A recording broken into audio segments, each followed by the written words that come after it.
So what role would you say has given you the biggest opportunity to showcase your best work? It's been the co-founder of Jobberman, actually. You had a student leave school with zero experience, and you had to scale a company that eventually kind of scaled across multiple countries in Africa.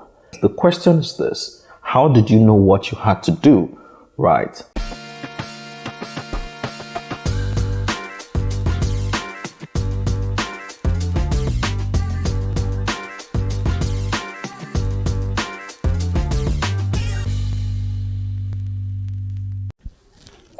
Welcome to another episode of the HIBI podcast, or as I like to call it, the Process Podcast, where I talk to entrepreneurs and professionals to tease out some of the less exciting parts of their careers, but the most important parts in terms of like the people, the ideas, the resources that help them become successful in their fields of endeavor.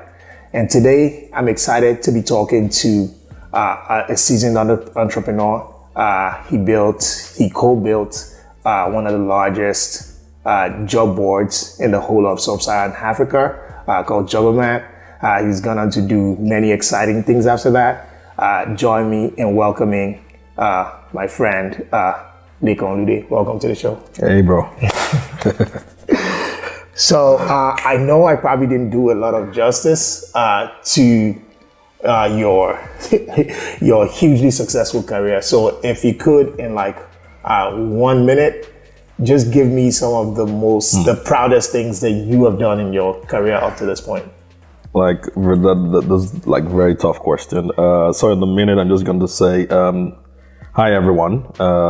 Nice to be on this show. Yeah, answering that question is a tough one. I guess the very first thing that I feel was like the best thing that happened to me was me traveling around the country and setting up satellite network dishes for the Nigerian police. That was in 2003. I was just 19 years old at the time, or thereabout. And I think the next one was, setting up Jobberman. Jobberman happened to be one of the, the key instances in my life that kind of shaped out everything. And happy to have worked with fantastic individuals like Okpara Awuyemi and Ayodeji Adewumi. I think another highlight in my life would be, being also like a special advisor to the governor of Ogun State on job creation and youth empowerment, where I was able to kind of shape policy, for the youth of Ogun State. It was an interesting experience for me. And now I'm back into entrepreneurship and trying again to see how I could, touch humanity again through entrepreneurial means by now focusing on health. And we could talk about why health, later. Okay, that's amazing. So it's good that we've kind of like gotten that. I didn't know the part about like you helping setting up a security apparatus for the Nigerian police. That sounds like a very huge project. But the way that we segment this is to kind of like break it down to a step-by-step process. So the very beginning of it is like, where did the idea come from for you to pursue entrepreneurship or to kind of like go on your entrepreneurial journey? How did that start for you? I think for me, it's somewhere between the mix of, frustration and, just trying to make, I wouldn't say ends meet, but trying to, make some sort of impact in my life. I had a stagnant, should I say, career. Sometime just out of school, couldn't pass JAMB. JAMB was jamming me every time. So I had to go, so I picked up a book. It was a CCNA book, knew nothing about networking, but just started reading it. And I kind of just loved it. And I got into an internship with a company called Telemobile in Apapa. It's a satellite network telecoms company. And according to my bosses, right, not my word, I was very exemplary. I did very well. And I remember, walking up to the end of engineering and saying, "Sir, I know you have like a company on the side. Can I use your company, and print my own business card and call myself the CEO?" And then he looked at me and I was like, yeah, sure, that's fine. And that's how I, printed my first, should I say complimentary card, Impute Systems, the CEO. And I got a couple of deals, on the back of that. So that was how my entrepreneurship life started. It's funny that you've kind of like answered what would have been the segue into the second question, which would then be like, what were the resources that kind of like set you up on your way? But I think it's this second side company. Exactly. That was the resource. But I don't know if there are any other resources that kind of like helped you get to that. I mean, we could look at inanimate resources, but I think people seem to be my biggest support, my biggest fulcrum, in my success in life. Well, if we assume I'm successful, I think the person by the name Gabriel Nkenwe, for example, was very, very instrumental. It was very, very open to me. So who is that, by the way, for context for those who don't know? So Gabriel Nkenwe was the head of engineering of that company called Telemobile then. Met him at work, but he just took a liking in me, and he would always tell me to ask him questions on engineering, like, give me books to read, things to do, and he really, really believed in me, right? And I think that was, for once, maybe outside my family, I saw that there was someone that really believed in me, that was something, right? I mean, considering Nigeria, where, come from a family that was below, average in terms of, wealth and the likes. But, I realized there was, this person that felt that maybe I had a future. And I've seen that happen again, just across my career, where people that are very, very significant, or very, where people become very instrumental to the next phase of my life. I think those, people seem to be the biggest contributor than even the, like other inanimate, channels, in my success. So who, aside the gentleman who you mentioned, who are the other people like that were like very instrumental to your success in your estimation? I mean, so we'll break it into phases, right? Yes. So the the telecom side of my life, the person that was like very, very instrumental was one, Gabriel Nkenwe, and then secondly, a lady I call Mrs. Alemo, my mom's friend. My mom is late, but so rest in peace. But she, felt that she could get me an internship because I couldn't even get into the uni. Right. But if you then take that and then, the next phase of my life, which is really that uni part where I met, Ope, and Deji, pretty much. Co-founders. Who are my co-founders in Jobberman, yes. I think there were some people that, were very, very instrumental to that success. I think one of them is Dakbalawal. Another person is Deji. Deji was instrumental on two fronts. The first front was when I got into school, I had this, like, I wasn't exactly clear on what my next phase of life and how I should be thinking about my next 4 to 5 years. And I remember, asking someone that, who can I speak to in this school that could advise me on whatnot? And they said, oh, there's a guy somewhere in medicine called Deji Adewumi that I should go speak to him. I remember going to meet Deji then and saying that, I want to consult with you. I want you to give me some level of advice, and he did bill me for it, right? And it was outrageous, but I paid for it actually, and I was happy paying for it, and he was talking for like 3 hours that I was writing, right? And then the next phase was, when, Jobberman, we had to start Jobberman, and, they did reach out to me to say, hey, Lekan, we're trying to work on this thing. Is this something that's of interest to you? I know that you have, strength in, in finance, you have strengths in, operations management and whatnot, which I kind of picked up somewhere in between school and Goldman Sachs and the likes. It's very hard to kind of talk about my career in 1 minute. So I guess we'll kind of pick on some of them as we go. Okay. So, the next question then is like, what is the biggest channel or outlet that gave you that expression for your passion for entrepreneurship? Or tools, if you like. Tools. I think it's the internet. In simple terms. Should I say the computer? Or technology? Right. I would say the computer and the internet. Okay. The computer, because the very first time I would come in contact with the computer was my aunt, right, in the UK, who sent some money to my elder brother, right, as some contribution to just couple a system in Otigba, in Computer Village. And that was how we were able to buy, like the cracked version of CCNA books and all those things, kind of download it and read up on that. That's one.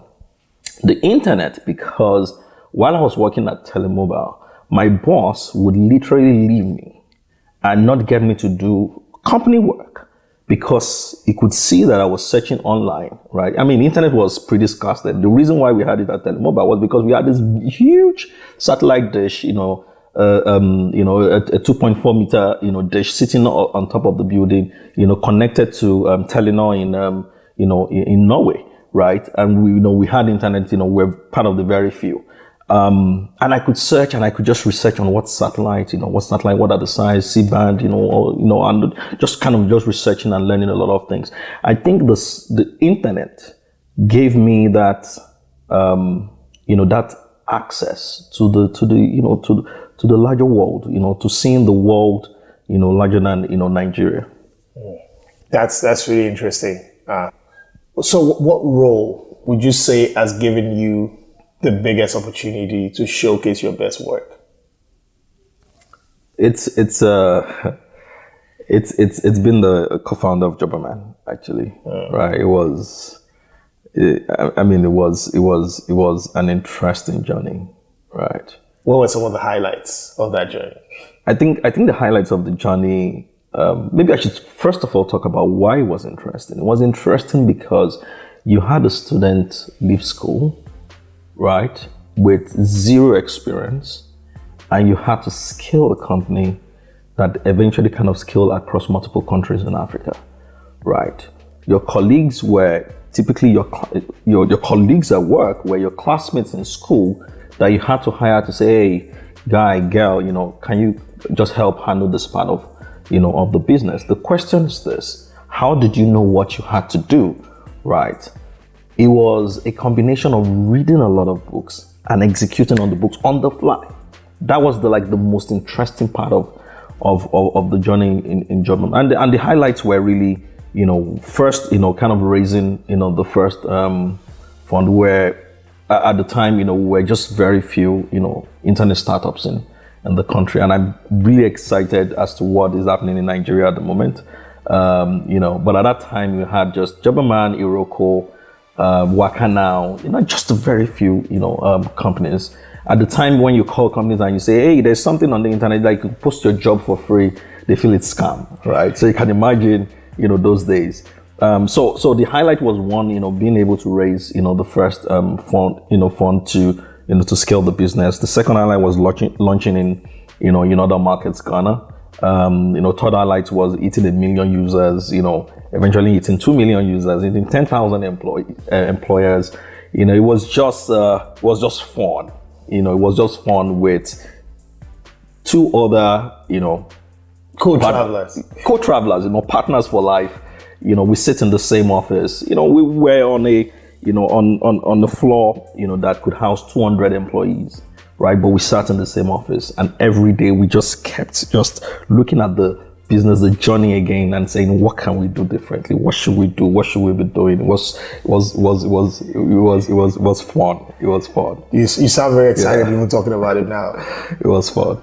So, what is it about your personality, your character, your demeanor that you felt has suited you well in this journey so far? Interesting. I think I think the best set of people to ask would be my partners, right? But if I were to take a stab at what they would say I don't take bullshit. That's one. Forgive my French. Don't worry, you can say bullshit. It's fine. They would say I'm a numbers person, and I kind of like was a balance, in between, the both of them. That say I'm very big on, on time and execution, right? I'm very big on scale. So for me, there's always that sense of urgency in getting things, moving. I think those were the things that kind of helped drive, my contribution to, whatever startup I must have done or even Jobberman.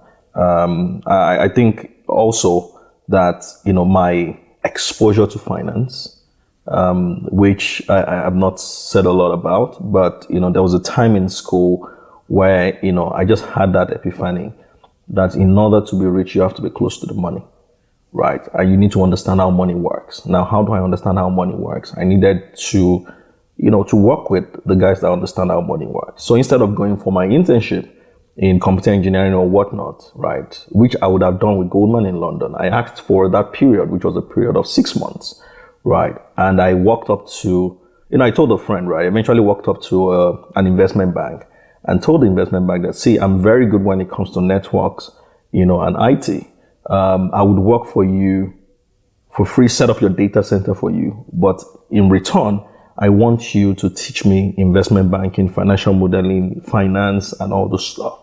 And I was lucky they accepted, right? And even offered to pay me, right? And that was how, I was pretty much like the guy helping them, like learning financial models, asking questions, helping them deposit money in the bank. Like I did like very rudimentary stuff, but these things were very, very, very, very, very, very instrumental to the person I became post university. Wow, that's interesting. So, given all of the things that you've been able to accomplish over your career, first of all, what is your? It's a two-part question. What are your goals for the next 5 years? And what is the plan that you have to achieve those goals? I don't have a 5-year plan. Okay. Right. I have a 10-year plan, which started 3 years ago. Okay. Right.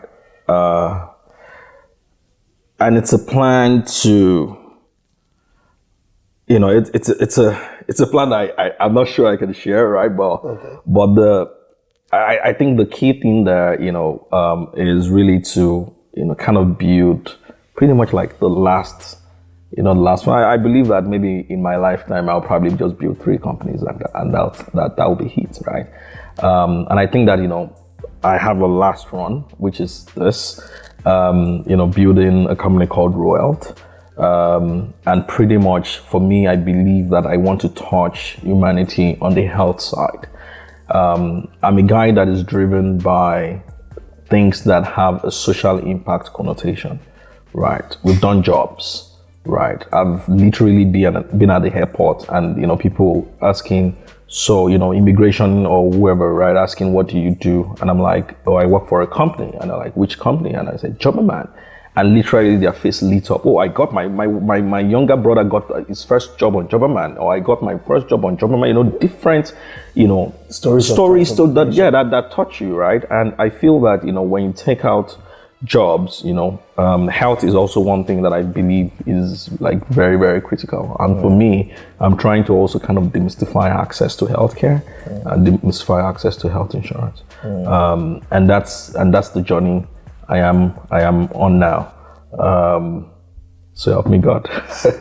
Hey, this has been really mind-opening and mind-blowing. I've really enjoyed it. I'm sure everybody that's watching has probably gotten a lot of value out of it as well. So thank you so much for coming to the show, Lekan. Thank you so much, man. You'll come along for the ride next time. Yeah, sure. Thanks, everyone. Yeah. With that, we've come to the end of another episode of How I Built It podcast. Follow me on All socials is Joanne_IO. Also, shout out to Afro Laser for producing this episode. Go follow afrolaser.com and Afro Laser on all the social channels. I look forward to seeing you in the next one. Peace.